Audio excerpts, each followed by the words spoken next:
Hello everyone, welcome back to Bankers Nest. So इस video में मैं आपको बताने वाली हूँ कि कैसे आप अपनी इंग्लिश ज़्यादा ग्रामर कैसे आप अपनी इम्प्रूव कर सकते हैं। देखिए, जितने भी हम यूट्यूबर्स हैं जिन्होंने पीओ एग्ज़ाम क्वालिफाई किया हुआ है, हम सब आपको बुक्स रेफ़र करते हैं इंग्लिश के लिए।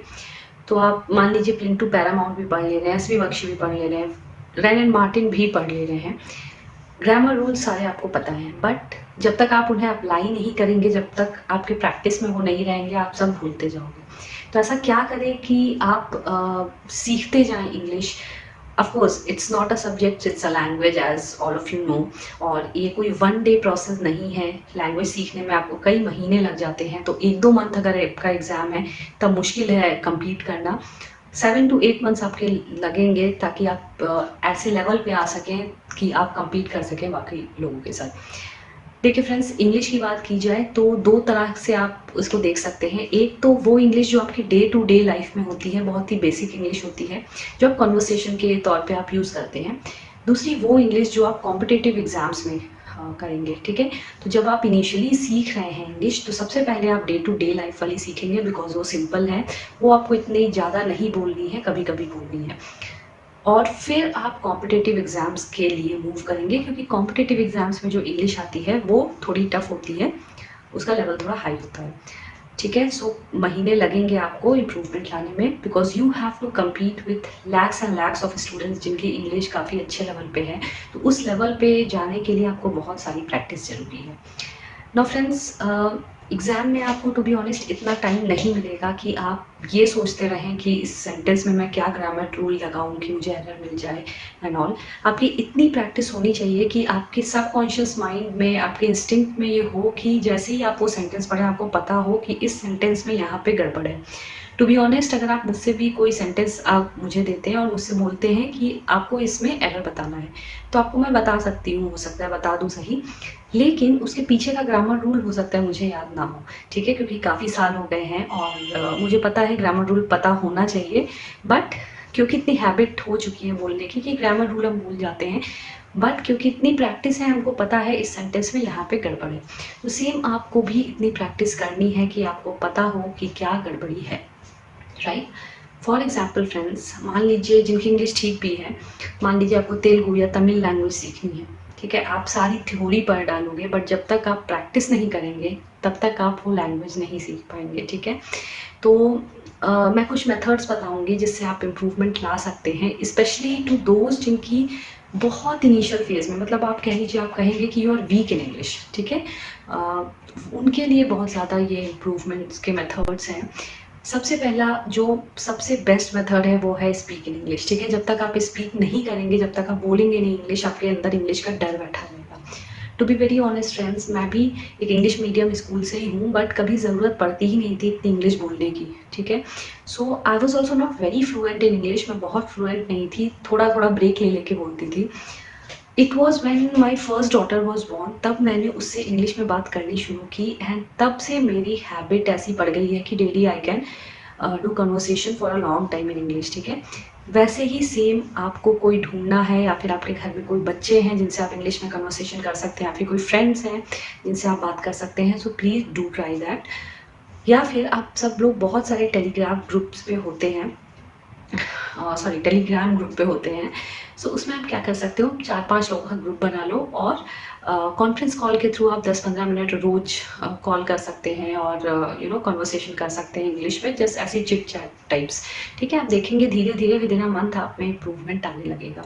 सो it's a very important thing, मेरे ख्याल से most important thing is to speak in English जहाँ मौका मिले। चाहे आप ग्रॉसरी स्टोर जा रहे हैं, आप सिंपल सी यही इंग्लिश पूछ लीजिए, दिस आइटम इज़ वेयर और वेयर इज़ इट केप्ट।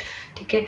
या फिर कुछ भी डेली कन्वर्सेशन में आपको बोलना ही है, ये आप हैबिट बनाइए। थोड़ा मोड़ा जो भी 3-4 लाइन ही बोलें, लेकिन आप बोलें। ठीक है?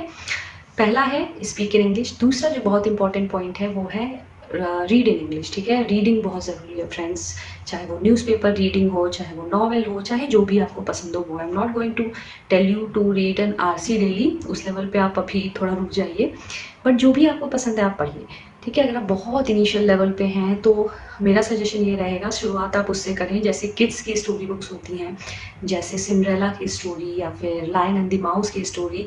बहुत छोटे-छोटे 4-5 लाइन की स्टोरीज़ होती हैं, बहुत सिंपल इंग्लिश रहती है और बहुत आराम से आपको समझ आएगी वो, तो आप उससे शुरुआत करो। ऐसे ही जब आप यूट्यूब चैनल पे जाओ तो डायरेक्ट आप इंग्लिश मूवीज़ पे मत जंप कर जाइए।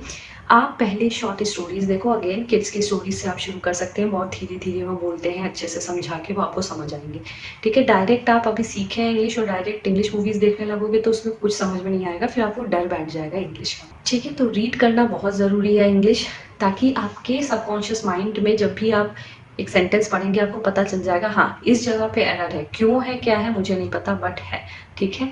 सो बहुत ज़रूरी है रीडिंग।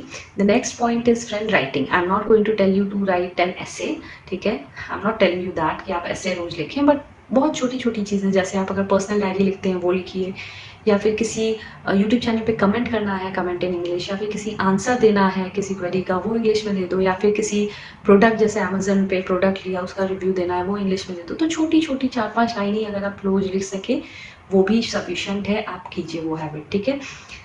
देखिए, इंग्लिश ऐसी चीज़ है कि आप बस थ्योरी पढ़ जाएँगे, रूल्स पढ़ जाएँगे ग्रामर के तो वो सफिशिएंट नहीं है। आप ये सोचोगे कि मैंने 3 बुक पढ़ डाली और फिर भी मेरी इंग्लिश इम्प्रूव नहीं हो रही है, तो बस सोचने से नहीं होगा फ्रेंड्स, करने से होगा। आप जब तक उसको हैबिट में नहीं लाएँगे डेली, इंग्लिश इम्प्रूव नहीं होगी, okay? Now next point which I am going to tell is talk to yourself. अगर आपको कोई नहीं मिल रहा है बात करने के लिए तो it's funny, I know, but do talk to yourself in English. जैसे मिरर के सामने आप सिंपल सी ये लाइन पूछ सकते हैं कि हाउ एम आई लुकिंग, या फिर हाउ वाज योर डे। ये सब आप 2-3 लाइन में आप एक्सप्लेन करने की कोशिश कीजिए इंग्लिश में, you will see the improvement. Also the last point is keep revising the grammar rules. अगर आप नहीं रिवाइज करोगे आप भूलते जाओगे ग्रामर, ठीक है। बहुत ज़रूरी है। और अगर आप वैसे भी रीड राइट स्पीक कर रहे हो तो आपके ग्रामर रूल्स ऐसे ही रिवाइज होते जाएंगे, ठीक है। सो आपको मेहनत करनी है, सबने मेहनत की है अपने इंग्लिश पे, एक दिन में किसी की इंग्लिश इम्प्रूव नहीं हुई है, नोबडी इज़ देयर। सो आपको भी वर्क करना है अपने इंग्लिश पे एंड आप धीरे धीरे देखेंगे एटलीस्ट 0 है तो 10 से 20 तो जाओगे, 0 पे तो डेफिनेटली नहीं रहेंगे आप, ठीक है। और अगर कंप्लीट करना है फ्रेंड्स, जब सोच ही लिया है आपने कि बैंक एग्जाम्स क्वालिफाई करना है, इट्स वेरी वेरी इंपॉर्टेंट कि आप उस लेवल पे जाइए ताकि आप दूसरे बच्चों से कम्पीट कर पाइए। Don't get demoralised. बहुत से हिंदी स्पीकिंग हिंदी मीडियम जो स्टूडेंट्स हैं वो सिलेक्ट होते हैं बैंक्स में and they have actually mastered English very well, I have seen. So आपका भी बिल्कुल हो सकता है, don't get demoralise, is just that you need practice, practice करते रहिए, ठीक है फ्रेंड्स। मिलूंगी नए वीडियो में न्यू कंटेंट के साथ। Till then all the very best and हाँ, आप कमेंट करते रहिए। I know I am very busy this days क्योंकि मेरा एक छोटा बेबी है, सो उतना टाइम नहीं मिलता है मुझे वीडियो बनाने का या कमेंट करने का, but I do try to reply to your comments. और धीरे धीरे सिचुएशन बेटर होती जाएगी तो और वीडियोज़ लाती जाऊँगी मैं। Till then friends, all the very best.